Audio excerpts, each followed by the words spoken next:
James Thadeus Holtzclaw was an Alabama lawyer, railroad commissioner, and general in the Confederate States Army during the American Civil War. He played a prominent role of several major engagements of the Army of Tennessee in the Western Theater. Early life and career. James T. Holtzclaw was born in McDonough in rural Henry County, Georgia, in the winter of 1833.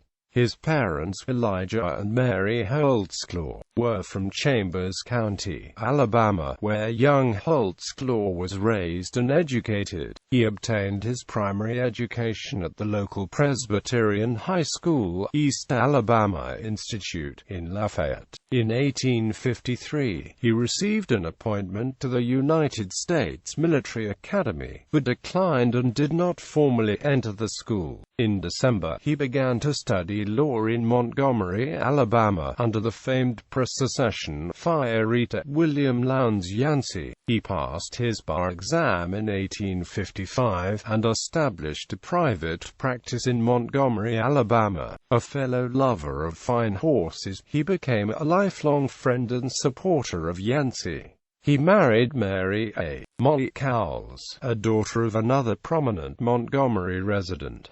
Civil War service. At the outbreak of the Civil War in early 1861, Holtzclaw served as a lieutenant in a local militia company, the Montgomery True Blues. He participated in the capture of the U.S. Navy Yard in Pensacola, Florida. In May, he enlisted in the Confederate Army as a lieutenant in the 18th Alabama Infantry. In August of that same year, he was promoted to major and then in December to lieutenant colonel. In April 1862, at the Battle of Shiloh in western Tennessee, Holtzclaw was seriously wounded in his right lung during the first day of fighting. He was initially thought to have been mortally wounded, but made an amazing recovery and was back in his duties after only 90 days. He was promoted to colonel and served for a time in Montgomery. In 1863, he was again wounded, this time when he was thrown from his horse during the Battle of Chickamauga in northern Georgia. However, the injury was not serious enough to force him from the field. In November 1863, he assumed command of a brigade in Stuart's division in the 2nd Corps of the Army of Tennessee and led it during the Chattanooga campaign, including the Battle of Lookout Mountain.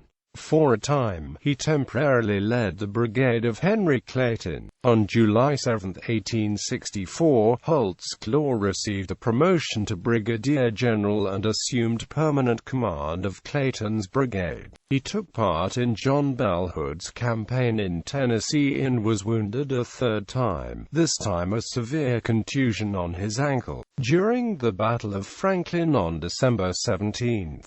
However, he maintained his duties and his brigade acted as rear guard for the Army following the disastrous Battle of Nashville. In January 1865, he was assigned command of a division comprising his brigade and that of Matthew Ector in the Department of the Gulf and the Department of Alabama, Mississippi, and eastern Louisiana. Subsequently, Holtzclaw assumed command of the garrison at Spanish Fort and led the defenses of Mobile and Montgomery against Union forces. Following the collapse of the Confederacy, he was paroled on May 10 in Meridian, Mississippi, and formally pardoned on November 4. Postbellum Activities. Holtzclaw resumed his legal career in the firm of Judge and Amp Holtzclaw in Montgomery and became prominent in the local and state Democratic Party. He took an interest in the railroad industry and served as an associate state railroad commissioner shortly before his death. He was also the Grand Commander of the local chapter of the Freemasons. James T. Holtzclaw died at his home in Montgomery at the age of 60 and is buried in the city's Oakwood Cemetery.